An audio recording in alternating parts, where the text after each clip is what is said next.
السلام علیکم ورحمۃ اللہ وبرکاتہ۔ سب سے پہلی فرصت میں آپریٹر صاحب سے میری گزارش ہے کہ مائک آپ کا بہت لاجواب ہے، لیکن پتہ نہیں خیر آباد تک آواز آپ کی جا رہی ہے جو بے سود ہے، پنڈال میں آواز مکمل دے دیجئے یہاں پہ لوگ سن رہے ہیں۔ میں کیا بول رہا ہوں مجھے اپنی آواز مکمل سمجھ میں نہیں آ رہی کہ میں کیا بول رہا ہوں۔ تھوڑا سا دیکھیں یہ ساؤنڈ باکس کو ادھر کیجئے، ادھر سے بھی کیجئے، بالکل آواز جو ہے گونج رہی ہے، آواز کے اندر صفائی نہیں۔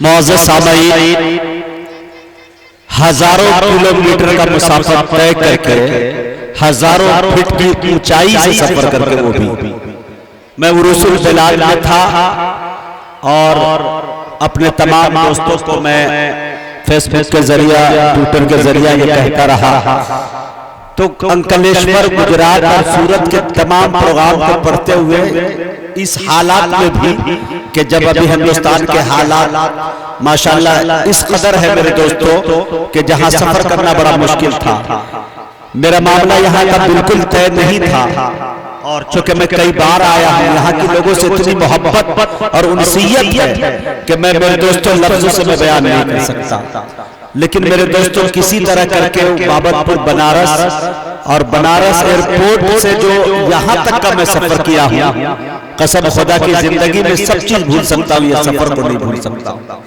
الحمدللہ جو روڈ کی استھتی ابھی بن رہی ہے اور سرکاری بارڈر جب اڑتے ہیں تو اگر اس میں جناب قاری محمود بلیابی ہو یا جناب حضرت مولانا دیگر ضیاء الرحمان صاحب ہو یا دیگر جو بھی مقرر ملک ہندوستان کے ہو، اگر وہ 4 سے 6 گھنٹے کا سفر کر کے آئے تو شاید آپ پہچاننے سے انکار کر جائیں گے کہ یہ وہی ہے یا کوئی اور خدا کی دوسری مخلوق ہے۔ خیر جب آ گیا ہوں تو پروگرام کرنا ہے، بڑے اچھے لوگ ہیں، آپ کی سماعتوں سے واقف ہوں میں۔ آئیے میرے دوستوں، میں تھوڑا مایوس یہ ہو رہا تھا کہ پروگرام کا میں آغاز کیسے کروں، چونکہ قاری قرآن ہماری فہرست میں ہو گئے ہیں، ایک شاعر کا نام ہونا بہت ضروری تھا، تو اشفاق بہرائچی کے بارے میں کہا جا رہا ہے کہ کچھ تاخیر ہے، وہ تھوڑی دیر میں پہنچیں گے، لیکن اس سے بڑا ایک نام، ایک بڑا لہجہ، یقین جانیے کہ جسے میں نے چٹائی پہ بیٹھ کے سنا اور ان کے شعر کو ایک وقت ایسا ہوا کرتا تھا کہ ڈائری میں تحریر کیا کرتا تھا، علماء کونسل ایک پارٹی ہوا کرتی تھی، ابھی بھی ہے، اب عروج ہے یا زوال ہے تو اللہ جانتا ہوگا، لیکن اس میں جو ہے اور اس کے حوالے سے کئی ایک جگہ پروگرام پڑھتے ہوئے، اور جیسے ہم جہاں امامت کا کیا کرتے تھے سرائی میر میں، تو اس اطراف میں جب بھی جانا ہوتا تھا چھاؤں یا نگواں یا پرواں یا شیرواں، جہاں کہیں بھی جانا ہوتا تھا تو ہمارے قاری محمود بلیابی صاحب کی ایک اچھے پکڑ ہوا کرتی تھی، اور ماشاءاللہ صاحب نسبت بھی ہے،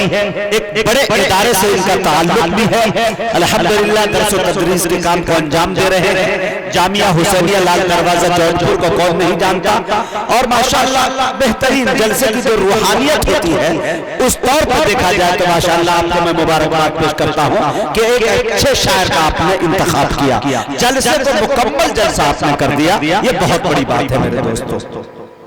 آئیے میرے دوستوں، اسلاف کے نقش قدم پہ چلتے ہوئے میں یہ چاہتا ہوں کہ اس پروگرام کا آغاز کروں۔ آئیے میں پورے ملک ہندوستان میں کہا کرتا ہوں اور آج بھی کہنا چاہتا ہوں کہ آج کے اس پروگرام کا آغاز رام رام سے نہیں ہوگا، اوم نمہ شیوائے سے نہیں ہوگا، وید اتھروید کی عبادتوں سے نہیں ہوگا، رامائن اور گیتا کی عبادتوں سے نہیں ہوگا، تلسی داس کبیر داس گرو نانک کے بول سے نہیں ہوگا، بلکہ ہوگا تو شہنشاہوں کے شہنشاہ کے کلام سے ہوگا، عالمین کے رب العالمین کے قول سے ہوگا، اور ایسے تحفے خدا بندی سے ہوگا کہ جس نے کروڑوں انسان کو دین و دنیا کی لازوال نعمتوں سے نوازا ہے۔ ارے جس کلام کو سن کر مسلم سے کیا یورپین مورخین، انگریز مورخین، عیسائی مورخین، ہندو مورخین حیران و ششدر ہے، جس کے اعجاز سخن نے سخندانوں کے تخلیقات کو جھنجھوڑ کر رکھ دیا ہے۔ ارے اس کلام کے اندر وہ مغناطیسی کیفیت ہے جو دلوں کو کھینچتی ہے، وہ راگ ہے جو اندر کے تاریکیوں کو منور کر دیتی ہے، وہ نغمہ ہے جسے سن کر شجر و حجر بھی جھومنے لگتے ہیں، ارے وہ جادو ہے جو دل و دماغ کا کایا پلٹ دیتا ہے۔ میرے دوستو، یہی وہ مقدس کلام جس کو مٹانے کے لیے دنیا نے نہ جانے کا سینہ پاک سازش سے رچائی، کبھی علماء کرام کو سولی پہ چڑھایا گیا، हुफ्फाज़ किराम को तोप का निशाना बनाया गया। यही नहीं मेरे दोस्तों, कहीं मदारिस अरबिया इस्लामिया को दहशतगर्द का अड्डा करार दिया गया, तो कहीं 40,000 कुरान के नुस्खे जला दिए गए ताकि कुरान करीम का दुनिया से वजूद खत्म हो जाए। लेकिन मेरे दोस्तों, जिसको खुदा रखे कोई माई का लाल चख नहीं सकता। किसी शायर दोस्त ने बड़े अच्छे अंदाज में बड़े तरीके से कहा कि दिया रोशन हुआ गारे हेरा से उनकी अजमत का, दिया रोशन हुआ गारे हेरा से उनकी अजमत का। ये मेहराब हर और अर्श के सीनों पे लिखा है, सियासी नफरतों की आग इनको क्या बुझाएगी, ये कुरान कागजों पे नहीं सीनों पे लिखा है।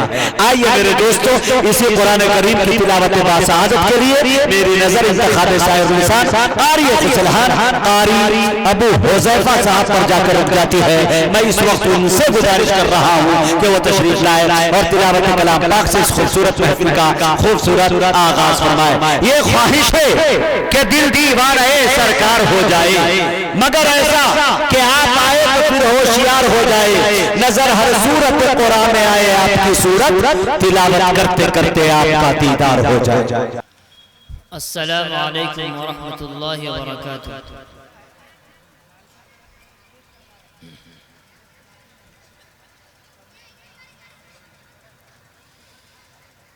अऊज़ु बिल्लाहि मिनश शैतानिर रजीम।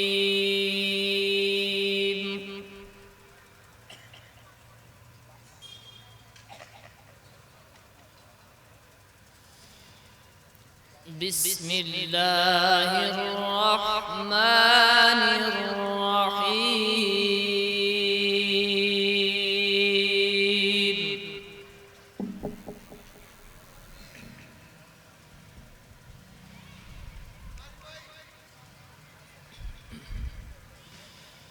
अलिफ लाम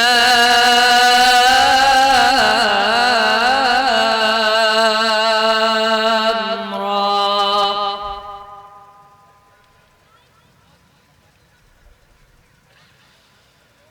तिल्का आयातुल किताबिल मुबीन।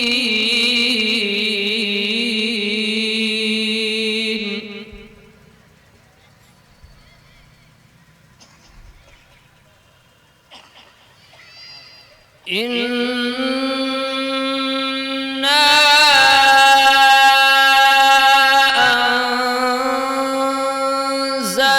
अंज़लनाहु क़ुरआनन अरबिय्यन लअल्लकुम तअक़िलून।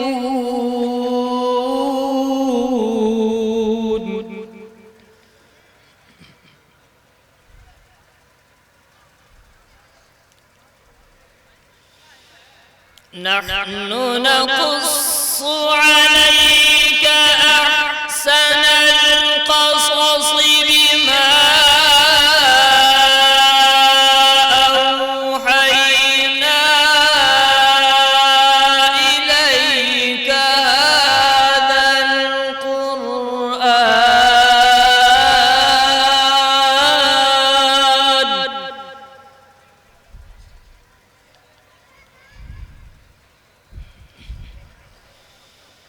وإن كنت من قبله لمن الغافلين.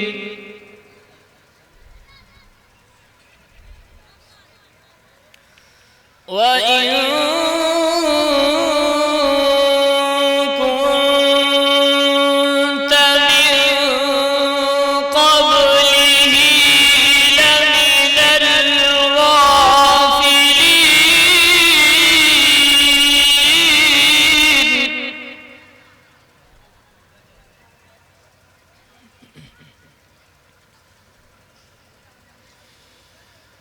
إذ قال يوسف لأبيه يا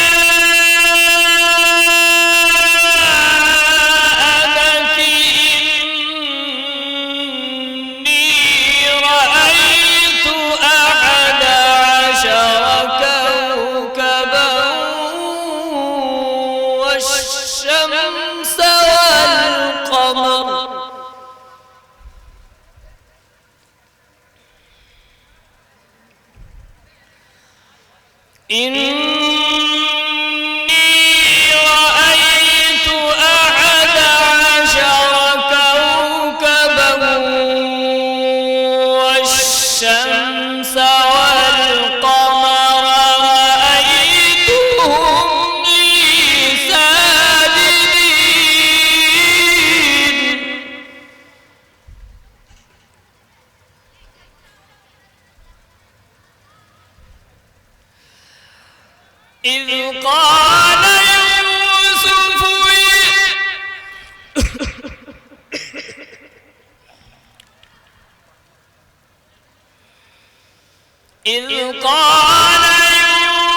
والله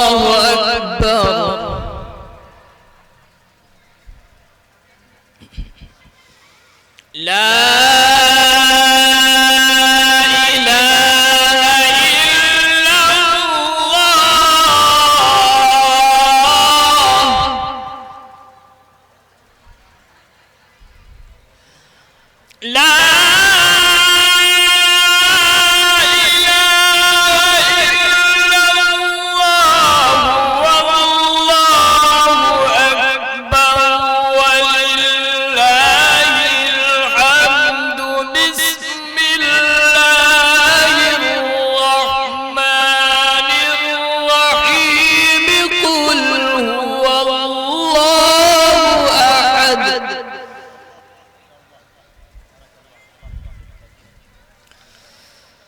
اللہ الصمد لم یلد ولم یولد ولم یکن له کفوا احد